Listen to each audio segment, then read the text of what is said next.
আজকে ওহিদুন্নবী মাধ্যমিক বিদ্যালয়ের প্রধান শিক্ষকের অনিয়ম এবং দুর্নীতির বিরুদ্ধে এলাকাবাসী দীর্ঘদিন থেকে তারা ফুঁসে উঠেছে।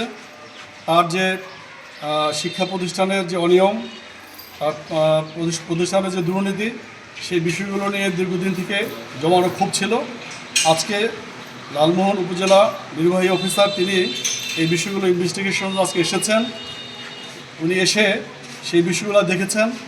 আজকে প্রধান শিক্ষক থাকার কথা ছিলেন, তিনি একটি মিথ্যা অজুহাত দিয়ে তিনি অনুপস্থিত ছিলেন এবং ইউনূস সাহেব আসার আগে তারা রাস্তা অবরোধ করেছে। তাদের দাবি ছিল একটি দফা এক, দাবি এক, প্রধান শিক্ষকের পদত্যাগ।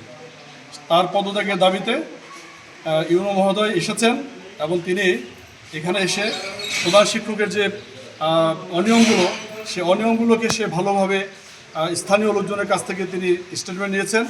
আমরা তাকে এলাকাবাসী, এলাকার জনগণ, স্থানীয় নেতৃবৃন্দ তারা সবাই তাকে এই বিষয়গুলোকে ভালোভাবে বোঝাতে সক্ষম হয়েছেন। তিনি ভালোভাবে বুঝেছেন এবং তিনি বলেছেন বিধি অনুযায়ী, সরকারি যে বিধি, স্কুল বেসরকারি স্কুল যে বিধি আছে, সেই বিধি অনুযায়ী তিনি প্রয়োজনীয় ব্যবস্থা নেবেন, তার প্রয়োজনীয় ব্যবস্থা নেবেন এবং কঠোর ব্যবস্থা নেবেন। এই বিষয়টি আশ্বস্ত করার পরে এলাকাবাসীর যে রাস্তা অবরোধ ছিল, সে অবরোধকে তারা প্রত্যাহার করে অবরোধ তুলে নেন। আমরা আশা করি যে এই আশ্বাসের ভিত্তিতে এখানে একটি আমরা ন্যায় বিচার পাবো, ন্যায় বিচার প্রতিষ্ঠা হবে এবং এই এলাকা শিক্ষার মান উন্নয়নের জন্য আমরা ইউনো মহোদয়ের সরাসরি হস্তক্ষেপের মাধ্যমে আমরা আমাদের প্রতিষ্ঠানের মান উন্নয়নের জন্য ভূমিকা রাখতে পারব।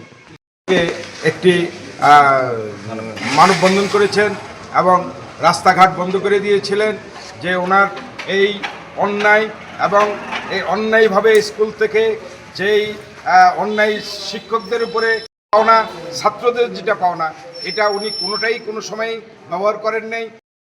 স্কুল সামনের দিকে কিভাবে চলবো সে আস্থা ওনারা না রাখতে পারে উনি ওনার পদত্যাগ এবং অবসর চাচ্ছেন।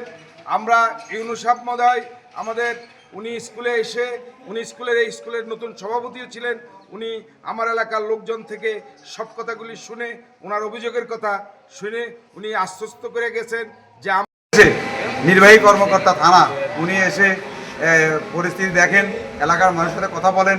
সবাই এই স্কুলের ব্যাপারে, প্রধান শিক্ষক ব্যাপারে একটাই অভিযোগ যে ওনার পদত্যাগ আমরা চাই। ওনার মতো অদক্ষ খারাপ শিক্ষক যেন আমাদের স্কুলে না থাকে।